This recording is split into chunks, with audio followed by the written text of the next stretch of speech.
को प्रभु के चरणों में समर्पित करके सुख दुख दोनों को समान भाव से सहने का विचार पक्का कर लो तो निकल जाओगे।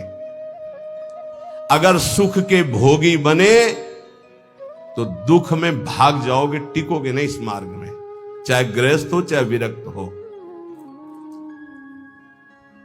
शरीर को कितना दुलार करके तुम बचा लोगे, कितना? खा पी के खूब चर्बी शरीर में बढ़ रही है, नष्ट होने वाला है। एक घृणा करो इस वृत्ति से। अच्छे अच्छे पदार्थ खा खा कर शरीर को मोटा कर रहे, अपने आप को उठने बैठने लायक नहीं रह रहा है शरीर। कहो व्यायाम करो, प्राणायाम करो, शरीर को कसो, शरीर स्वस्थ, चित्त स्वस्थ, साधन संयम परायण, अभी आनंद आ जाए। भोजन तो व्यायाम, वायु ले रहे हो तो प्राणायाम जरूरी है। साधु हो या गृहस्थ हो, अगर तुम्हारा शरीर स्वस्थ नहीं, शरीर के कितने ऐसे अंग हैं जो साधारण प्रक्रिया से उन पर कोई प्रभाव नहीं पड़ता, उनको असाधारण, जैसे एक सांस में 2-3 किलोमीटर दौड़ना, चलो बाहर नहीं दौड़ सकते तो आजकल यंत्र चले हैं, ट्रेडमिल क्या कहते हैं, उस पे चल सकते हो आप। 48 मिनट प्रत्येक साधक को चाहिए कि पद्मासन या सिद्धासन में बैठे 48 मिनट। ये बहुत छोटी बात है। 6-6 घंटे आसनों पे बैठने का अभ्यास किया जाता है। भीषण सर्दी में पसीना, केवल एक लंगोटी लगाए गंगा किनारे बैठे, मार्किन नीचे बिछी हुई, उसी का आसन उसी का चला, 6-6 घंटे खुले में ऐसे पसीना से लथपथ शरीर हो जाता है। 90 प्राणायाम, साय मच जाती है दिमाग में, एकदम मंत्राकार वृत्ति। परमानंद की अनुभूति के लिए अध्यात्म चाहिए। शरीर का दुलार करने वाला कभी साधक नहीं होता। प्रायः कुछ ऐसे महा कृपा पात्र जन हैं जो शरीर को संयम में, इंद्रियों को संयम में रखने की विचारधारा करते हैं। नहीं तो आजकल हम सुविधा को अपनी भक्ति का फल मानने लगे हैं। सही, हम आपसे हृदय की बात कहते हैं, भले बुरा लगे। ये सुविधा भगवान की प्राप्ति में बड़ी दुविधा है। जब तक भगवत प्राप्ति न हो जाए तब तक सुविधा का भोग न करें। हम धन्य घड़ी वो मानते हैं जब हमारा जीवन असुविधा में बीतित हुआ है, 20 वर्ष। हम धन्यवाद प्रभु को करते हैं कि वो समय हमको दिया जो हम जानते नहीं थे कि वही सुख का साधन है, वही सुख का साधन है। हम नहीं समझ पाए थे, हम उसे समझ रहे थे, हमारी कसौटी कसी जा रही, लेकिन आज हमको समझ में आता है कि हमारा वरदान का समय वो था। असुविधा साधक को ऊंचाई पर चढ़ाती है और सुविधा साधक को रोक देती है। ये पकड़ लेना। जिसकी वृत्ति भगवदाकार हो गई, महलों में रहे चाहे झोपड़ी में, कोई फर्क नहीं पड़ता। लेकिन ये स्थिति प्राप्त करने के लिए असुविधा चाहिए, तो उतना ही सुविधा का भोग करे, शरीर के दुलार में न फंसे, मान लिया जाए। नहीं तो आध्यात्मिक ऊंचाई पर चढ़ना कठिन हो जाता है। जो भगवत प्राप्त महात्मा जन हैं वो कह रहे हैं, बहुत जन्म व्यतीत हो गए इस शरीर से प्यार करते हुए, लेकिन सदगुरुदेव नहीं मिले, इसलिए तुम बाजी हारते गए। मन रे अब की बेर संहारो, जन्म अनेक दगा में खोए, बिना गुरु बाजी हारो। मन रे अब की बेर संहारो। बहुत से तुम्हारे जन्म हुए, मनुष्य जन्म, लेकिन सदगुरु नहीं मिले, इसलिए बाजी हार गए। अब की जीत जाओ। सदगुरु का वर्ण करके उनकी आज्ञा के अनुसार चल दो। बहुत कठिन है सदगुरु की आज्ञा पर चलना। हमारा मन अहंकार से प्रेरित होकर मनमानी आचरण करने के लिए बहुत राजी होता है, लेकिन गुरुमानी होकर मन को मारकर गुरु आज्ञा में रहना एक किसी विशेष भाग्यशाली उपासक के भाव होते हैं। बाल्यावस्था तो हमारी ऐसे चली गई कि पता ही नहीं चला खेल कूद में। बालापने ज्ञान नहीं तन में, जब जन्म्यो तब बारो, तरुणाई सुख बाम में खोयो, बाज्यो कूच नगारो। बाल्यावस्था कब चली गई पता नहीं चला, सोने में, खाने में, खेलने में। और जब जवानी आई तो बाम कहते हैं प्रतिकूल काम आकर्षण शरीरों में। ये ऐसा नशा चढ़ा काम का जवानी में, कुछ समझ में नहीं आया और जवानी निकल गई। तरुणाई सुख बाम में खोयो, डंके की चोट में काम ने तुम्हारी यौवन अवस्था को नष्ट कर दिया। गोस्वामी तुलसीदास जी कहते जौवन ज्वर के ही नहीं बलकावा, जवानी का बुखार किसको नहीं चढ़ा? तो कोई तो होगा जिसको नहीं चढ़ा। उसी को नहीं चढ़ा जो भगवान के चरणों में चित्त लगा दिया, नहीं तो जौवन ज्वर के ही नहीं बलकावा। बड़ी कृपा होती है साधकों पर जब असुविधा जवानी में होती है। पेट में अन्न ही नहीं है तो काम की वृत्ति ही नहीं जागृत होती। बस एक ही आग लगी हुई है, कैसे ब्रह्म साक्षात्कार हो जाए, इस प्रपंच का बाध करके कैसे स्वरूप में स्थित हो जाओ। वहां कोई गुंजाइश नहीं कुछ सोचने की, देखने की, बोलने की। अब यौवन अवस्था में काम सुख और बुढ़ापा अवस्था में, बाल्यावस्था से जवानी तक जो किया उसके संस्कार खत्म, मनुष्य जीवन खत्म। खलक सब रैन का सपना, समझ मन कोई नहीं अपना। कठिन है मोह की धारा, बहा सब जात संसारा। घड़ा ज्यों नीर का फूटा, पत्र ज्यों डार से टूटा। जो पत्ता डाल से टूट गया दोबारा नहीं लगेगा। कच्ची मिट्टी में पानी भरा गया, फैल गई, किसी काम की नहीं रही। ऐसे ही बुढ़ापा के बाद एक अवस्था आती मृत्यु, फिर मानव जीवन गया, फिर अन्य योनियों में भटकना पड़ा। तीन लोक और भुवन चतुर्दश, सब ही काल को चारो। पूरी रह्यो जगदीश गुरु, तन बासे रह्यो नियारो।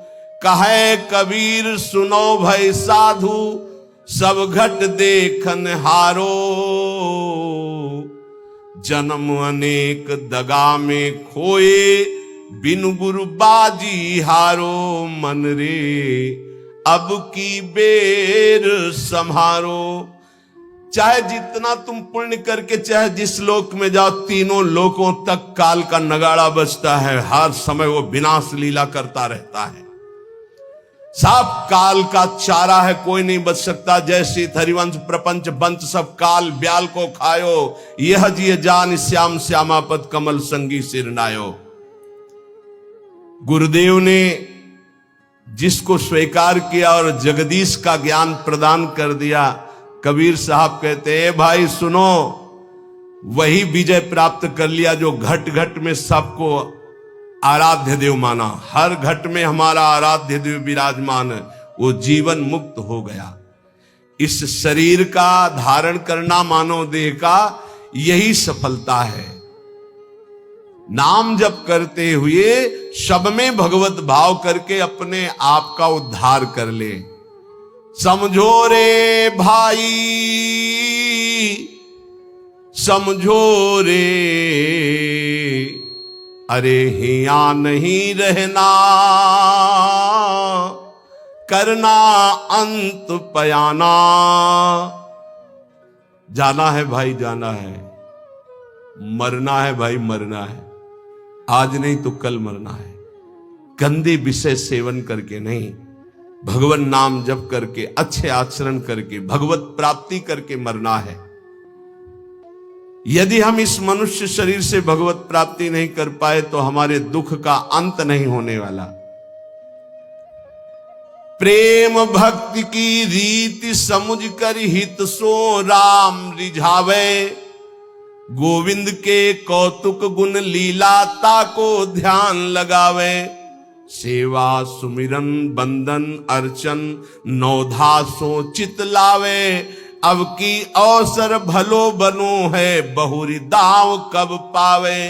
भजन प्रताप उतरे भव सागर उर आनंद बढ़ावे। साधुन की संगति को साबुन लेकर ममता मैल बहावे।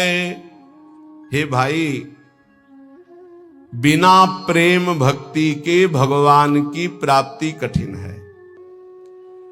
गोविंद के चरणारविंद का आश्रय लेकर नाम जप करते हुए जो लीला गाते हैं, अर्चन बंदन करते हैं, नौधा भक्ति करते हैं, उनके हृदय में प्रेम लक्षणा भक्ति जागृत होती है। ये प्रेम लक्षणा भक्ति साधु संग से आती है। साधु संग रूपी ऐसा साबुन है कि ममता रूपी मैल धुल जाता है, और जहां मन ममता रूपी मैल से रहित हुआ तहां प्रेम प्रकाशित हो जाता है।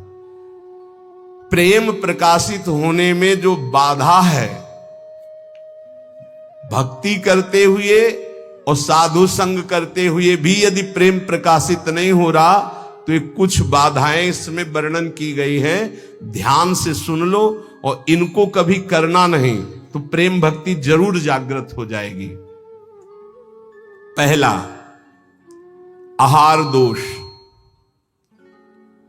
ध्यान में बैठा लो या लिखते जाओ। आपको साधु संग मिल गया है, नौधा भक्ति कर रहे हैं, लेकिन प्रेम नहीं प्रकट हो रहा है। जैसे आप वृंदावन धाम वास कर रहे हैं, सत्संग कर रहे हैं, नाम कीर्तन कर रहे हैं, प्रेम नहीं प्रकाशित हो रहा है, तो इन दोषों को देख लो आपके अंदर है क्या। पहला है आहार दोष। आहार दोष बुरी कमाई से जो अन्न आता है वो बुद्धि को भ्रष्ट कर देता है। इसीलिए हम आकाश वृत्ति से जीते हैं। आकाश वृत्ति, हमारे पास वही अन्न आएगा जो श्री जी पास करेंगे। नहीं, हिम्मत नहीं किसी के यहां रख दे। यहां शासन है सहचरियों का। यहां ऐसा नहीं कि कोई पापात्मा आवे और आके गड्डी रख के चला जाए, ऐसी हिम्मत नहीं, उसके कदम नहीं उसके अंदर प्रवेश कर सकते। यहां शासन है, अव्यक्त शासन है। अगर यहां 100 रुपया कोई रखता है तो मेरी लाडली जू से प्रेरित होकर रखेगा, अन्यथा नहीं।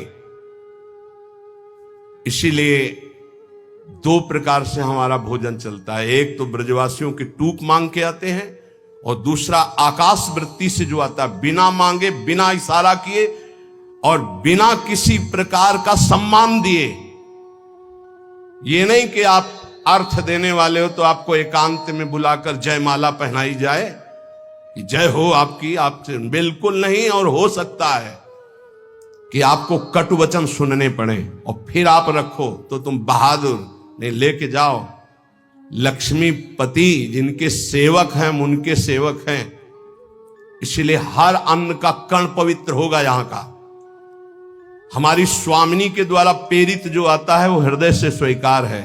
इसलिए कहीं भी किसी भी तरह का इशारा, दान पेटी, कोई ये सब नाटक कि भाई यहां इतने भरो, इतने भरो, कहीं कोई अगर कोई बाहर कर रहा है तो नौटंकी नाटक करके अर्थ एकत्रित करने वाला वो अपराधी माना जाएगा। इस पूरे राधा केली कुंज के भागवतिक विधान में किसी भी तरह के अर्थ का प्रवेश नहीं है। हम भिक्षुक हैं, हमारा भरण पोषण स्वामिनी से होता है। किसी के हृदय में ऐसे किया, स्वामिनी जी के आगे चढ़ गया, उसी से बिजली का बिल, उसी से उदर पोषण होता है। और ये हम इसलिए नहीं सुना रहे कि तुम चढ़ा देना।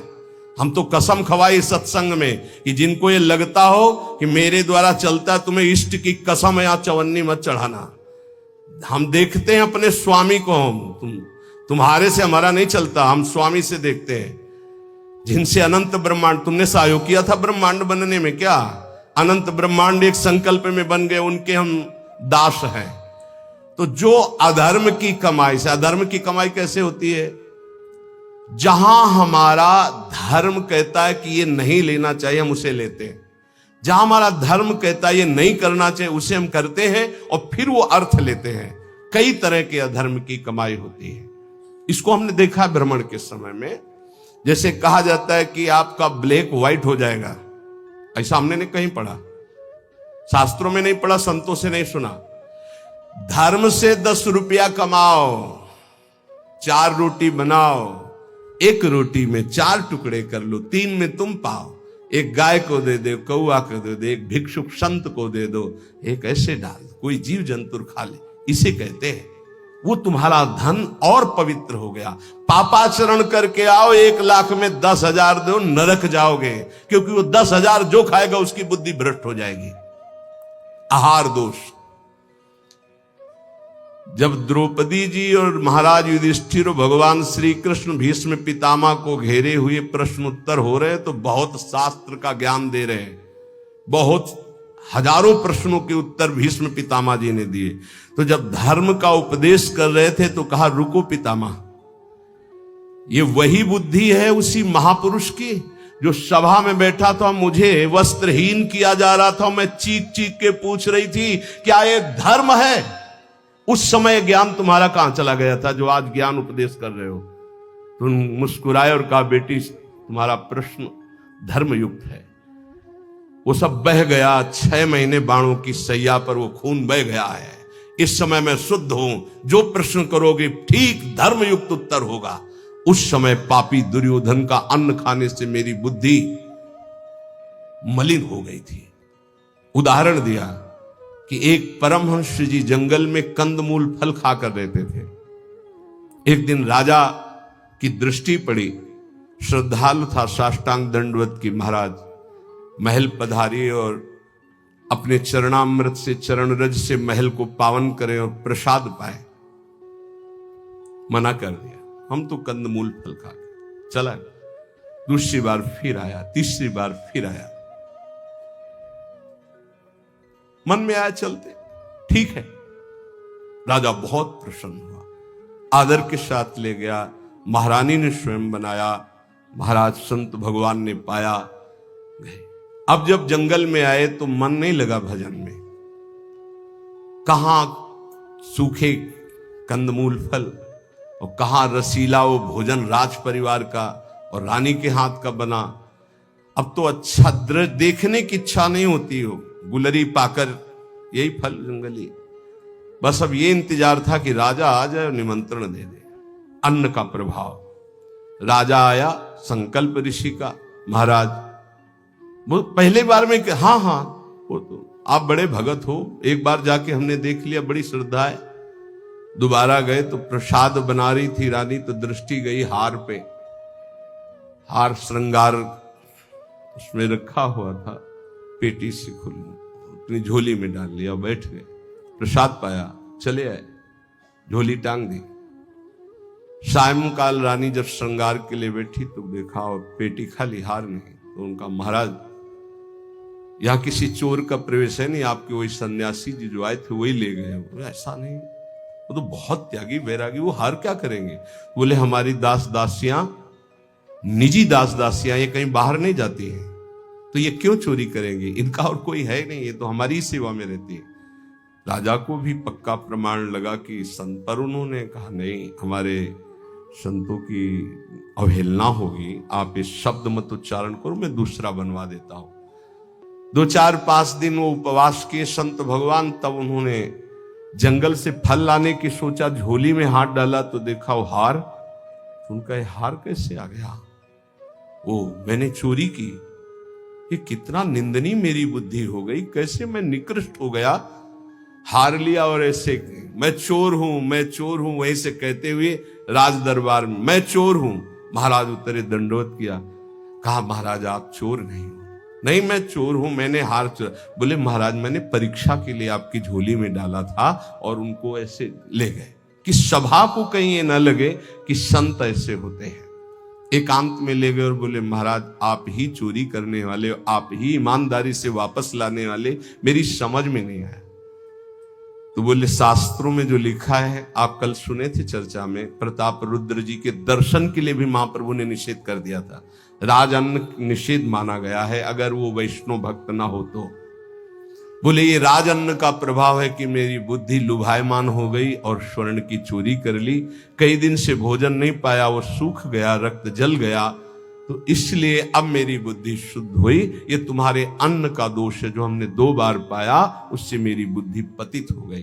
तो पहला दोष है आहार दोष, बुरी कमाई का, चोरी के पैसे का, दूसरे के हक का, अन्न या जबरदस्ती कर लेने का, इस तरह का जो धन है उससे जो खान पान है ये बुद्धि को भ्रष्ट कर देता है। जैसे ब्याज दर ब्याज, अब वो आपको पैसा मिलेगा तो फिर वो आपकी बुद्धि में भजन नहीं होने देगा। संकल्पित अन्न मिलेगा, कभी किसी का ऐसा दिया हुआ साधक को या गृहस्थ बट रहा है हलवा, भूखे मर रहे हो, ऐसे हाथ फैला दिए, तुम गृहस्थ हो, वृंदावन आए हो, एक दिन उपवास कर लो, थोड़ा सा कुछ लेकर पेट में डाल लो जो तुम्हारा धर्म की कमाई का, दूसरे का हलवा मत खाओ। मान लो हमारी बात, सारी बुद्धि नष्ट हो जाती, सुकृत नष्ट हो जाते हैं। आहार दोष पहला, कई बार बताया, इस पर ध्यान दीजिए। सतोगुणी पवित्र अन्न भी यदि मात्रा से अधिक हो गया तो रजोगुण, उस मात्रा से अधिक हो गया तो तमोगुण पैदा कर देगा। अल्प मात्रा में पाइए। दूसरा, शरीर को स्वस्थ रखिए। शरीर को स्वस्थ रखने के लिए, ब्रह्मचर्य पुष्ट रखने के लिए परिश्रम युक्त सेवा अत्यंत आवश्यक है, जिसमें पसीना चुए। ये दिनचर्या आज की नहीं जो आप देख रहे हो कि 1:30 बजे उठते हैं, तो ये आज की नहीं, ये जीवन की दिनचर्या है। सूर्य उदय होते होते परिक्रमा वृंदावन की हो जाती थी। अपनी रात्रि में उठे, 45 मिनट व्यायाम, 48 मिनट प्राणायाम, छड़ी उठाई, पूरे वृंदावन की परिक्रमा एक सांस में। इसके बाद आके श्री जी की मंगला, गुरु जी की सेवा में 9 बजे तक, फिर आके श्रृंगार, फिर गुरु जी की 2:30 बजे रोटी मांग करके एक बार 24 घंटे में, वो भी न सब्जी न दाल। ऐसे थोड़ी भगवत मार्ग की निरंतर भगवदाकार वृत्ति प्राप्त की जाती है। अस्वस्थता ये भी बाधक है, जब तक वृत्ति भगवदाकार ना हो जाए। अगर भगवदाकार वृत्ति है तो कोई फर्क नहीं पड़ेगा। भगवदाकार वृत्ति नहीं है और आपको केवल ऐसे नकली वो करके अल्ट्रासाउंड ऐसे और आपको बता दिया जाए कि आपकी किडनी थोड़ा दोष युक्त हो रही है, भजन करके दिखा देना, डिप्रेशन में पहुंचने लगोगे। पक्का समझना, शरीर स्वस्थ, चित्तवृत्ति प्रभु में लगा लोगे। शरीर अस्वस्थ है और चित्तवृत्ति भगवदाकार नहीं हुई तो इसी में कराओगे, पक्की बात समझ लो। और एक बार चित्तवृत्ति लग गई तो 2 किडनी की क्या बात, अगर 10-20 होती हो सब फेल हो जाती तो भी कोई फर्क नहीं पड़ता। पक्का मान लीजिए, पक्का मान लीजिए। इसीलिए संसारी पुरुषों को विश्वास नहीं होता कि क्या ऐसा भी हो सकता है, क्या ऐसा होता है। कर्तुम अकर्तुम अन्यथा कर्तुम सर्व समर्था सा ईश्वर। अभी क्या समझे हो तुम? अस्वस्थता से बचिए। प्रत्येक साधक से कहा व्यायाम करो, चाहे साधक हो चाहे साधिका। संयम से चलो, व्यायाम प्राणायाम अत्यंत आवश्यक है। ठीक है, आपकी दिनचर्या ऐसी तो समय निकालो, ऐसी दिनचर्या में समय निकालो कि आप व्यायाम कर सको, आप प्राणायाम कर सको। मान लो मेरी बात, आहार अल्प पवित्र आहार है, पक्का, इसमें कोई संशय नहीं, गुरु प्रदत्त आहार है। और अल्प आहार तो शतोगुणी बना रहेगा। दूसरा, व्यायाम प्राणायाम प्रत्येक साधक को करना चाहिए। यह महापुरुषों को देखें, अपने गुरुदेव को भी देखा है, क्योंकि आजीवन हमें संयम पूर्वक भजन मार्ग में बढ़ना है। तो ये दोनों बातें जरूर। तीसरा, आलस्य का त्याग।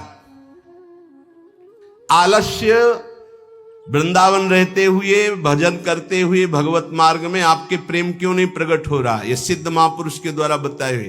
पहला, आहार दोष। दूसरा, शरीर को स्वस्थ रखो, नहीं तो अस्वस्थता में भजन नहीं होता। किनका? साधक का। तीसरा, आलस्य। ये सबसे ज्यादा साधक को परेशान करता है। ये 3 बातें पहले क्यों लिखी गई, अभी और हैं। प्राय साधक को भोजन में स्वाद की बुद्धि रहती है। आलस्य को त्यागिए, नहीं तो प्रेम। काहे को इतना सोते हो? हम तो प्रभु से मनाते थे कि हमें नींद ना आए, प्रभु मेरी नींद खत्म हो जाए। वो आज उसकी कृपा का फल प्राप्त हो रहा है। हाँ, कि नींद नाम की चीज नहीं है यदि